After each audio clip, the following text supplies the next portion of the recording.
हैं। बड़ी संख्या में लोग पहुंचे हुए हैं। पार्थिव शरीर को उनके सभागार में रखा गया है, जहां एक-एक कर लोग उन्हें श्रद्धांजलि अर्पित करते हुए नजर आ रहे हैं।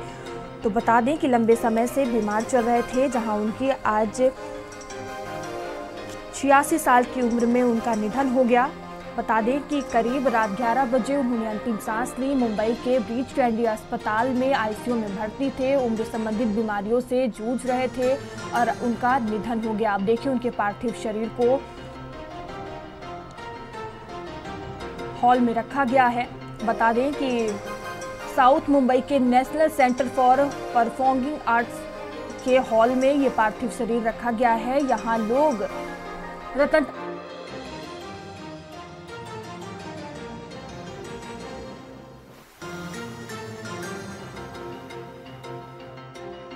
हैं, ये तस्वीरें आप देख सकते हैं। तो यह हॉल में पार्थिव शरीर को रखा गया है। यहाँ लोग बड़ी संख्या में अंतिम दर्शन के लिए पहुंच रहे हैं। आपको बता दें कि रात उन्होंने अंतिम सांस ली, निधन हो गया, जहां पर उनके करीबी द्वारा role model and Ratan Tata ji as a model, a role model in life. I feel now vacant, vacuum in my personal life.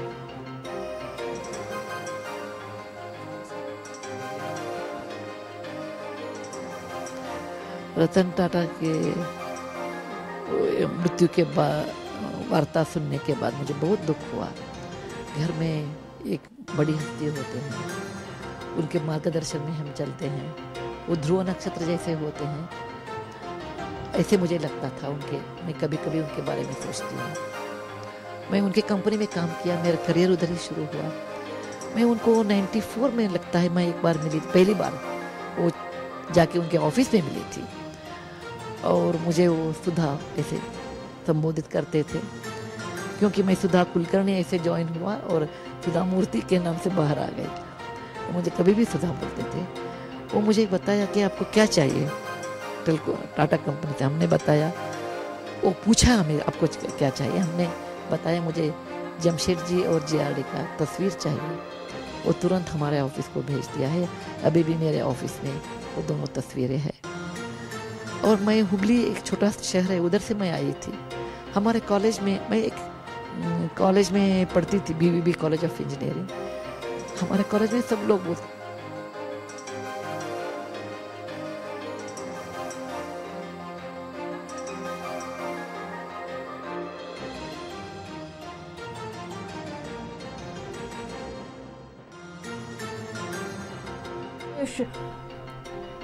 शोक में है। और देखिए शोक की लहर पूरे देश में दौड़ गई है। रतन टाटा ऐसे शख्सियत थे जिनके जैसा बन पाना हर किसी के बस की बात नहीं है। बिजनेस सेंटर में बड़ा नाम होने के साथ ही उनकी पहचान एक दरिया दिल इंसान की भी थी। और ये तस्वीरें आप देख सकते हैं उनके पार्थिव शरीर को अंतिम विदाई देने के लिए, और देखिए अंतिम दर्शन के लिए लोग पहुंच रहे हैं। उनके पार्थिव शरीर को सभागार में रखा गया है। तो भारत के दिग्गज उद्योगपति रतन टाटा का निधन हो गया है। उन्होंने मुंबई के ब्रीच कैंडी अस्पताल में अंतिम सांस ली है। उन्हें गंभीर हालत में इलाज के लिए यहां भर्ती कराया गया था, जहां 86 साल की उम्र में उनका निधन हो गया। आप देखिए इस खबर से बिजनेस जगत समेत पूरे देश में आज शोक की लहर दौड़ गई है। रतन टाटा जैसे शख्सियत थे, उनके जैसा बन पाना हर किसी की बस की बात नहीं है। बिजनेस सेक्टर में बड़ा नाम होने के साथ साथ ही एक दरिया दिल इंसान भी थे। और देखिए बिजनेस जगत के लिए एक बहुत बड़ी क्षति हुई है। रतन टाटा ने अपने जीवन में कई ऐसी उपलब्धियां हासिल की हैं जो आज तक कोई नहीं कर सका। इसके अलावा सुनामी या कोरोना जैसे देश भर में जब भी कोई मुसीबत आई है तो वे सबसे आगे नजर आए हैं। ऐसे बिजनेस पर्सनैलिटी का दुनिया से चले जाना एक बड़ी क्षति है।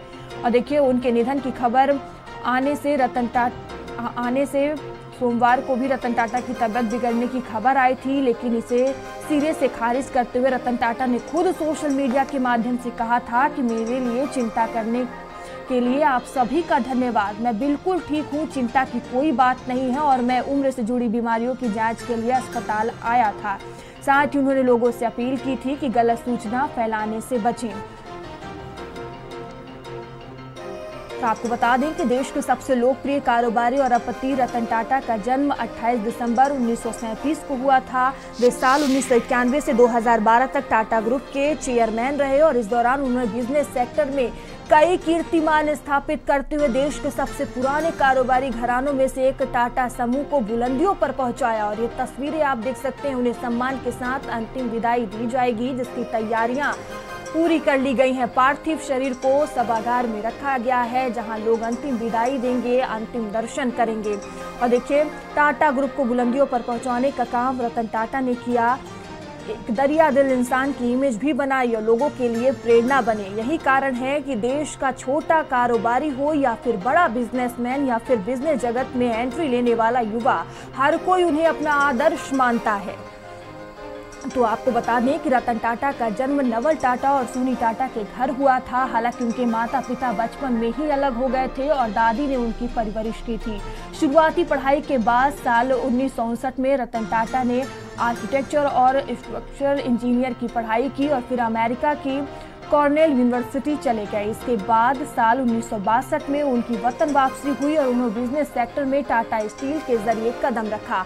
हालांकि उन्होंने शुरुआत में कर्मचारी के तौर पर इसे ज्वाइन किया था और जमशेदनगर प्लांट पर उन्होंने कर्मचारी बनकर काम किया और बारीकियां सीखी। वहीं 1991 में टाटा ग्रुप की कमान रतन टाटा को दी गई। और देखिए, आज जो सफर है वो खत्म हो गया है।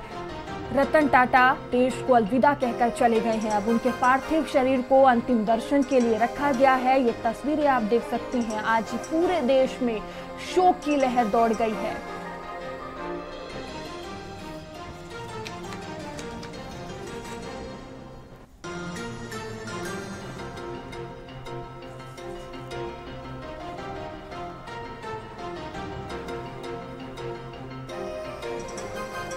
और चलिए आगे बढ़ते हैं। बता दें कि हाथरस सत्संग भगदड़ में 121 की मौत के मामले से जुड़ी ये खबर है। न्यायिक आयोग के